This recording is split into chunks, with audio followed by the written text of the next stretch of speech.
मोदी नहीं, मोदी का बाप भी आ जाए, इस देश से लोकतंत्र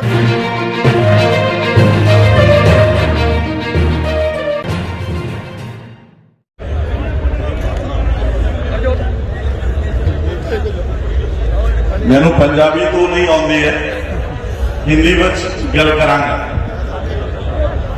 सबसे पहले तो मैं आप लोगों को आपके जज्बे को सलाम करता हूं। मैं उस परिवार से हूं जिन्होंने इस देश के संविधान का निर्माण किया। डॉक्टर बाबा साहब अम्बेडकर जी का परपोता होने के नाते मैं आप लोगों के इस आंदोलन में पूरे दिल से पूरे सभी भारत में ही नहीं, भारत के बाहर, अभी मैं बैठा था तो मुझे कनाडा से फोन आया, ऑस्ट्रेलिया के जितने भी अम्बेडकराई पूरे विश्व में है, सभी विश्व के अम्बेडकराई लोगों ने आपके इस आंदोलन को समर्थन दिया हुआ है। पूरे वर्ल्ड के लोग आपको देख रहे हैं। ये मोदी सरकार में आने के बाद पूरे देश भर में एक डर का माहौल था, और खासकर बाबा साहब को मानने वाले लोगों में एक डर था कि ये मोदी संविधान को हटाने की कोशिश कर रहा है, लोकतंत्र को हटाने की कोशिश कर रहा है। डॉक्टर बाबा साहब अम्बेडकर जी ने इस देश को संविधान देते समय ये डर महसूस किया था कि लोकतंत्र को इस देश में हम दे रहे हैं, लेकिन वो कब तक टिकेगा, क्या लोकतंत्र इस देश में बचेगा। लेकिन आज मुझे आप लोगों को देखकर लगता है डॉक्टर बाबा साहब अम्बेडकर जी ने 1956 में यह डर महसूस किया था, लेकिन आज 2020 में पूरे कॉन्फिडेंस के साथ लेता हूं, मोदी नहीं, मोदी का बाप भी आ जाए, इस देश से लोकतंत्र कभी नहीं हटने वाला। मेरे पहले कुछ लोग कह रहे थे कि ऑपोजिशन आज खत्म हो गया, मीडिया खत्म हो गया।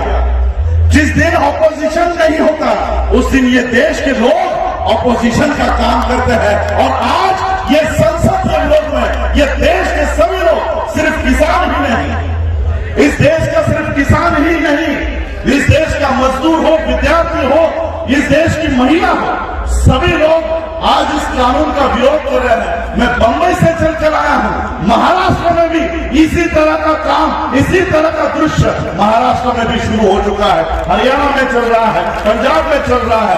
अब पूरा देश ठप हो जाएगा।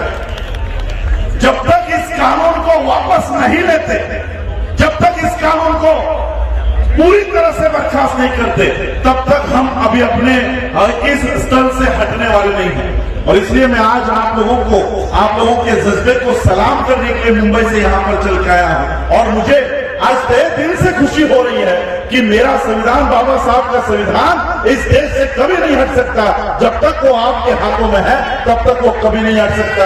आरएसएस, मैं आप लोगों को एक ही, क्योंकि बहुत सारे स्पीकर्स हैं, सभी लोगों को समय की मर्यादा है, मैं एक ही बात आप लोगों के माध्यम से मोदी को बताना चाहता हूं। मोदी को लगता है कि संसद में अब हम बहुमत में आ गए, 350 के ऊपर एमपी हो गए हैं, राज्यसभा में हम लोग बहुमत में आ गए। मैं मोदी से कहना चाहूंगा कि भले ही कितने भी बहुमत में तुम संसद में आ जाओ, कितने ही बहुमत में आप राज्यसभा में आ जाओ, लेकिन देश में हम बहुमत में है, देश में चलने नहीं देंगे, देश में घूमने नहीं देंगे, क्योंकि वहां पर हमारी संख्या ज्यादा है। और इसलिए आज आप लोगों के इस आंदोलन में मैं सहभाग होता हूं, और आप लोगों, क्योंकि समय की पाबंदी है, एक नारा देकर अपनी वाणी को विराम देता हूं। वाहिगुरु जी का खालसा, वाहिगुरु जी की फतेह।